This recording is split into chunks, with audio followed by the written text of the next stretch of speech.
Hi friends, welcome back our channel. இன்றைக்கி நம்ம வீடியோவில் என்ன பார்க்க போகிறோம்னா, சூப்பரான எண்ணெய் கத்திரிக்காய் குழம்பு. அது எப்படி செய்யலான்னு பார்க்கலாம் வாங்க.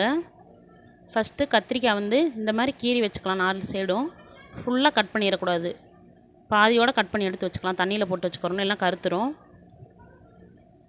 அதுக்கு வைக்கிற மசாலா ஸ்டஃபிங் ரெடி பண்ணிடலாம். 1.5 ஸ்பூன் மல்லித்தூள், 2 ஸ்பூன் மிளகாய்த்தூள், 1/4 டீஸ்பூன் உப்பு, கொஞ்சமாக புளி தண்ணி கரைச்சி ஊற்றிக்கலாம்.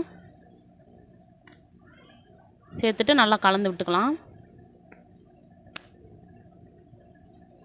இந்த அளவுக்கு போதும், கெட்டியாக தான் இருக்கணும். இப்போ நம்ம கத்திரிக்காய்க்குள்ளே வச்சிடலாம் ஸ்டஃபிங்கை.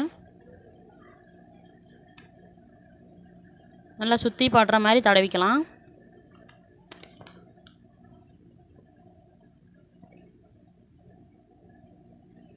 இப்போ எல்லா கத்திரிக்காயிலையும் மசாலா வச்சிடலாங்க.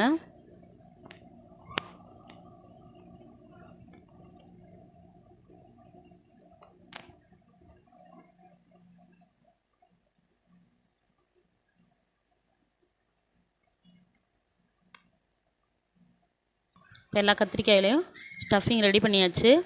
ஒரு பேன் ஹீட் பண்ணி நல்லெண்ணெய் சேர்த்துக்கலாம். கடுகு உளுந்தம் பருப்பு நல்லா பொரிஞ்ச உடனே பொடி பொடியாக கட் பண்ண பூண்டு சேர்த்துக்கலாம். கொஞ்சம் கருவேப்பிலை சேர்த்துட்டு நல்லா வதக்கி விட்டுக்கலாம்.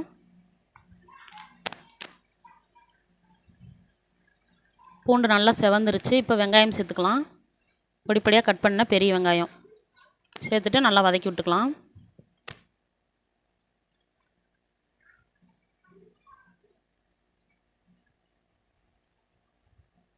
நல்ல வெங்காயம் ஓரளவு பொன்னிறமாக வதங்கிருச்சு. கொஞ்சம் உப்பு சேர்த்துக்கலாம். சேர்த்துட்டு நல்லா வதக்கி விட்டுக்கலாம். பொடி பொடியாக கட் பண்ண தக்காளி சேர்த்துக்கலாம். சேர்த்துட்டு நல்லா வதக்கி விட்டுக்கலாம். அது வதங்கிட்டு இருக்கவங்களே நம்ம ஸ்டஃப் பண்ணி வச்சுருக்க கத்திரிக்காயை வதக்கிடலாம். அதுக்கு நல்லெண்ணெய் சேர்த்துடலாம். சேர்த்துட்டு ஒவ்வொரு கத்திரிக்காயாக சேர்த்துடலாம் ஃபேனில்.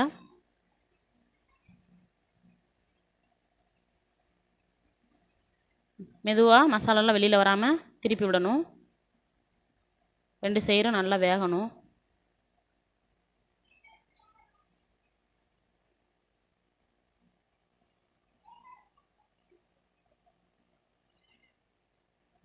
நல்லா வெந்துருச்சு, எடுத்துடலாம்.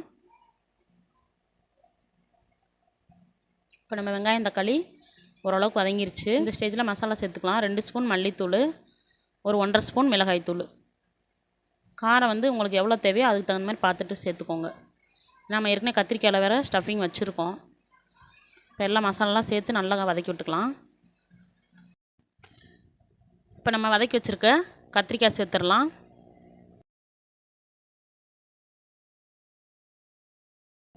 சேர்த்துட்டு நல்லா வதக்கி விட்டுடலாம்.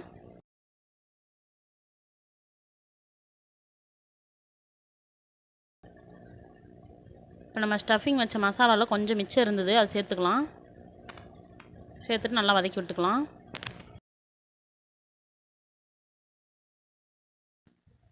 புளி கரைச்சி வச்சதை சேர்த்துக்கலாம். சேர்த்துட்டு நல்லா கலந்து விட்டுக்கலாம்.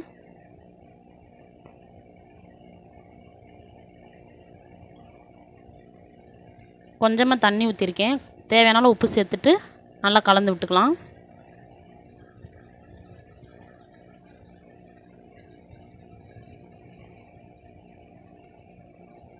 இப்போ நல்லா கொதிக்கட்டும். இந்த ஸ்டேஜில் ஒரு பிஞ்ச் வெல்லம் சேர்த்துக்கலாம்.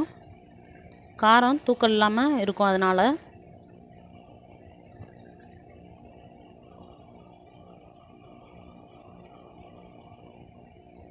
நல்லா கொதிக்கும்போது மல்லி இலை தூவிக்கலாம்.